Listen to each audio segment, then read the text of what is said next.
Sumainyo ang Panginoon. At sumaiyo rin. Ang mabuting balita ng Panginoon ayon kay San Juan. Papuri sa iyo, Panginoon. Noong panahong yon, sinabi ni Jesus sa kaniyang mga alagad, "Kung ako'y kilala ninyo, kilala na rin ninyo ang aking Ama. Mula ngayon ay kilala ninyo siya at inyong nakita."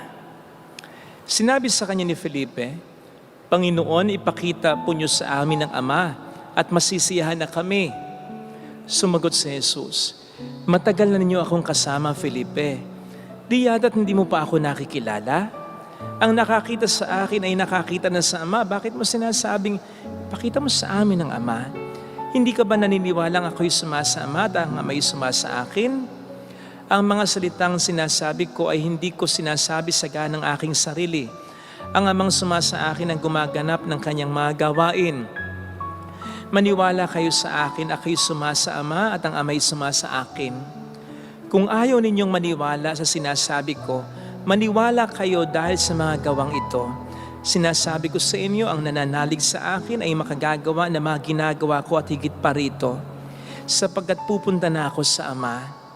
At anumang hilingin ninyo sa Ama, sa aking pangalan ay gagawin ko, upang maparangalan ng Ama sa pamamagitan ng Anak.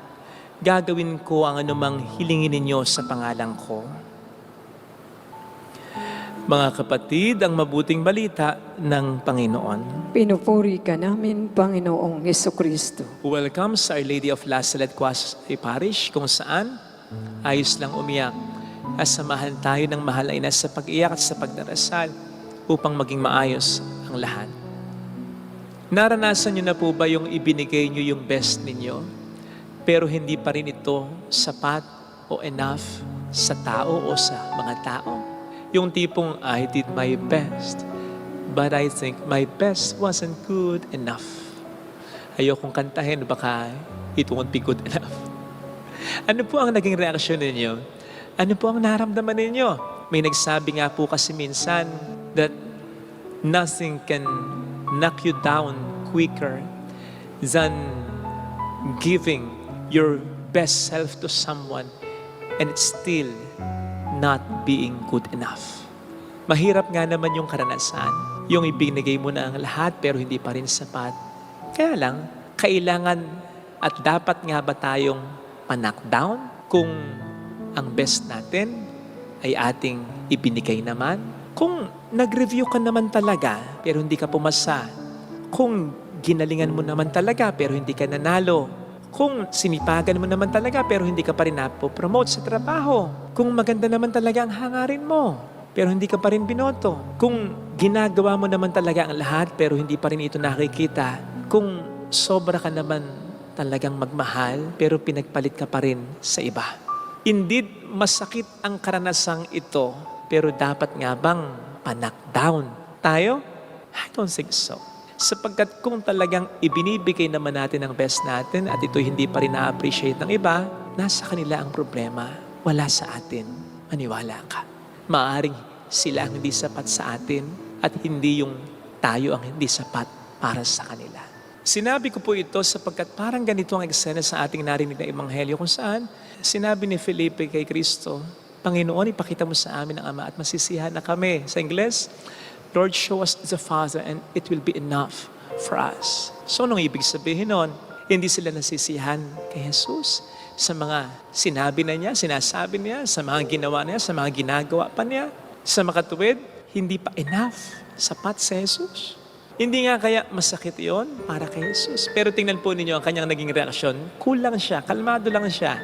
Besides, secured siya na ibinibigay niya ang best niya, na walang mali sa kanya, na walang pagkukulang sa kanya.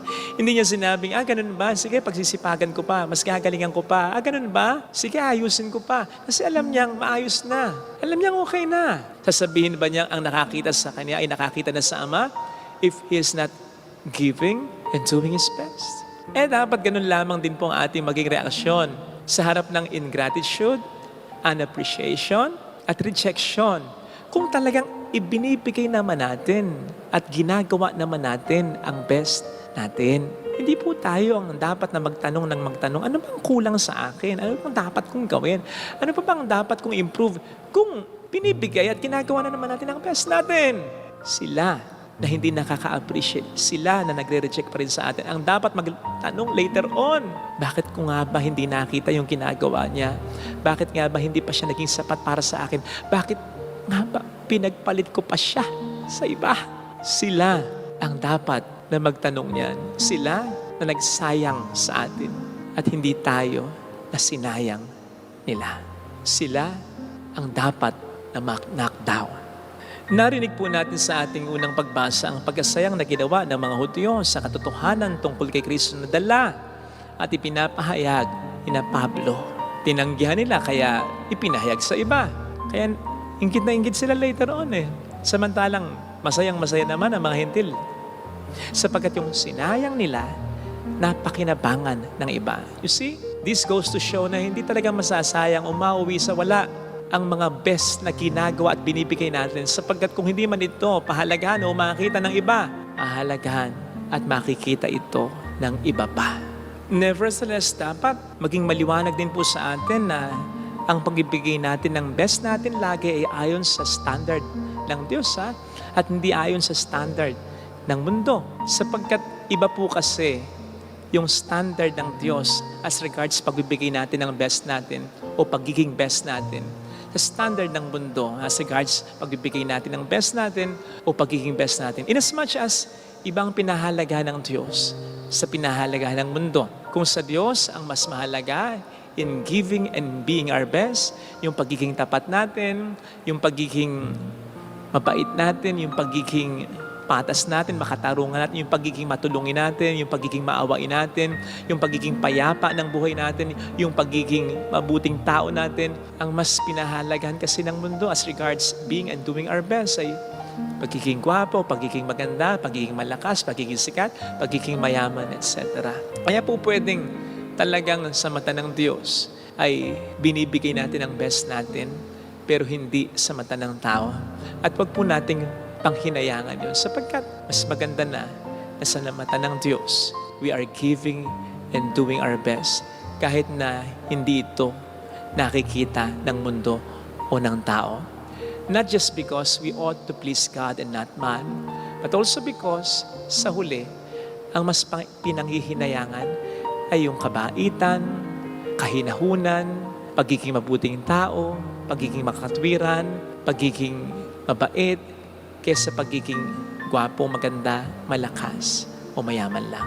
Besides being our best or being good enough in the eyes of God, ay hindi batay sa ating sariling kakayanan lang. Sapagkat kung batay lamang sa ating sariling kakayanan, hindi po pwedeng mangyayari yan. We won't be enough unless punan tayo ng Diyos, ng Kanyang pagmamahal, ng Kanyang awa, ng Kanyang pagkalinga. And so, being good enough means having God in our life. And when we have God in our life, okay lang. Hindi man tayo maging sapat para sa lahat. Kasi whenever we have God, we will realize that we have enough and we are enough. Hindi tayo kailanman pwedeng masayang. Hindi tayo kailanman pwedeng magkulang. Ito po sana ang ating pagdasal sa ating banal na pagdiriwang. Lagay natin